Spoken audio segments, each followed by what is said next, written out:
সরকার বলে দিন আমরা পারবো না, আমরা পারবো না এই তদন্ত কমিশনকে নিরাপত্তা দিতে। বাংলাদেশের 18,400 বিডিও তাদের নিরাপত্তা দেবে।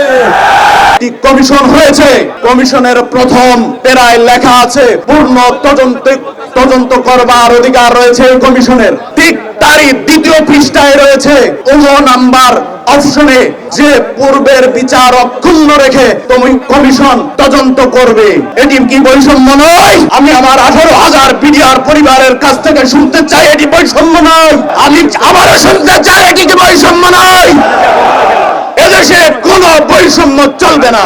আমরা একটি কথাই বলতে চাই, এই 18,000 বিডিআর পরিবার যারা ক্ষতিগ্রস্ত হয়েছে তাদেরকে যথাযথ অধিকার দিতে হবে এবং যারা দোষী তাদের বিচার করতে হবে। যারা বিনা দোষে জেল খাটছে তাদেরকে মুক্তি দিতে হবে।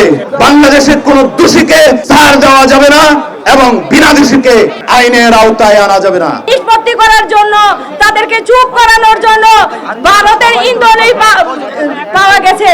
আমি আরো বলতে চাই যে যেই স্বৈরাচারের নির্দেশে এই কাজগুলো করা হয়েছে সেই স্বৈরাচারে বাংলাদেশ থেকে পালিয়েছে। সে আর কোনোদিনই এই বাংলাদেশে ফেরত আসতে পারবে না।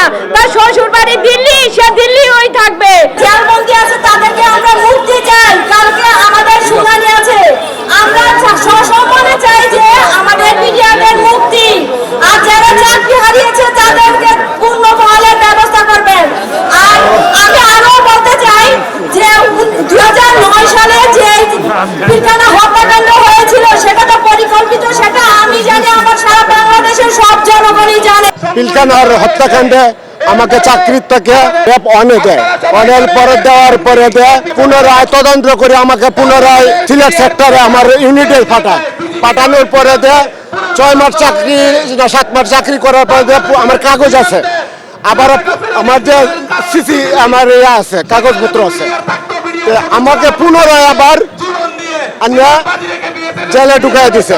জেলে ঢুকায় 3 বছর জেল কাটার পরে দিয়ে আমার ছেলেটা ভর্তি হয়েছিল সেনাবাহিনী থেকে বিডিআর এর ছেলে বললিয়া ঘৃণা করে আসে আমার এই ছেলেটা চাকরি থেকে বরখাস্ত করে দিছে। আমার ডকুমেন্ট আছে, ছেলের নাম হচ্ছে রাফি, বর্তমান সে একটা জব করতেছে একটা কোম্পানিতে রাজুকে। 9 সালে বিডিআর বিদ্রোহ নামে যে কলঙ্ক বিডিআর উপরে চাপাই দিতে চাইছিল ফ্যাসিস্ট হাসিনা এবং নিজেকে ক্ষমতায় প্রতিষ্ঠিত রাখার জন্য এবং ক্ষমতায় দীর্ঘায়িত করার জন্য আল্লাহ পাক সেটার একটা প্রতিফলন শেখ হাসিনাকে দেখাই দিল যে সকল ক্ষমতার মালিক আল্লাহ। তুমি শেখ হাসিনা বা ফেরাউন, তারপরে হামান, এরা কেউ ক্ষমতার মালিক না। ক্ষমতার মালিক আমি আল্লাহ।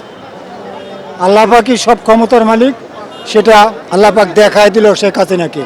এই দেশের বৈধ যে আইনগুলো আছে শেখ হাসিনার পূর্বের যেটা, সেই আইনেই শেখ হাসিনাকে অন্তত 50 বার ফাঁসি দেওয়া যাবে। এই ফ্যাসিস্ট সরকার যেটা ঘটাইছিল, বিডিআর পিলখানা 5টা গেট আছে, 2 নাম্বার গেট অফ আর 4টা গেট চলে। 5টা গেটে একই টাইমে 1 মিনিটও এদিক সেদিক হয় নাই।